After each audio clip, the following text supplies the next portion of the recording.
नमस्कार, मी डॉक्टर क्रांती कोळी, माधवबाग बार्शी शाखा प्रमुख। आज आपल्या भारतामध्ये करोडो रुग्णांना डायबिटीस आहे, पण असंख्य रुग्णांना माहिती देखील नाही की त्यांना डायबिटीस आहे।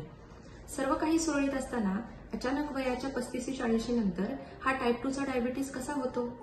ज्यांना काही गोळ्या चालू आहेत, इन्शुलिन चालू आहे, अशांचा डायबिटीस देखील का बरं नियंत्रणात येत नाही किंवा HbA1c 6.5% पुढेच म्हणजे नेहमी वाढलेलीच का आढळते?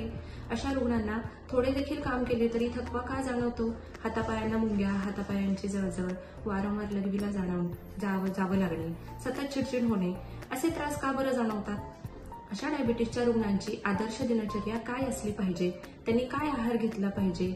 व्यायाम काय केला गेला पाहिजे? ताणतणावाचं व्यवस्थापन कसं केलं गेलं पाहिजे? अशा असंख्य प्रश्नांची उत्तरे देण्यासाठी आम्ही बार्शी येथे डायबिटीस कार्यशाळा आयोजित केलेली आहे। या कार्यशाळेमध्ये डायबिटीससाठीची HbA1c ही तपासणी सवलतीच्या दरामध्ये आम्ही उपलब्ध करून दिलेली आहे।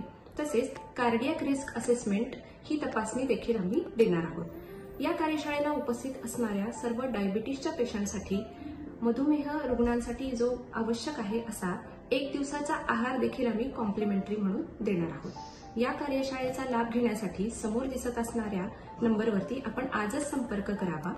ही कार्यशाळा रविवार दिनांक 8 डिसेंबर 2024 रोजी hotel Nikita conference hall, Kurduwadi road, Barshi येथे आयोजित केलेली आहे। धन्यवाद।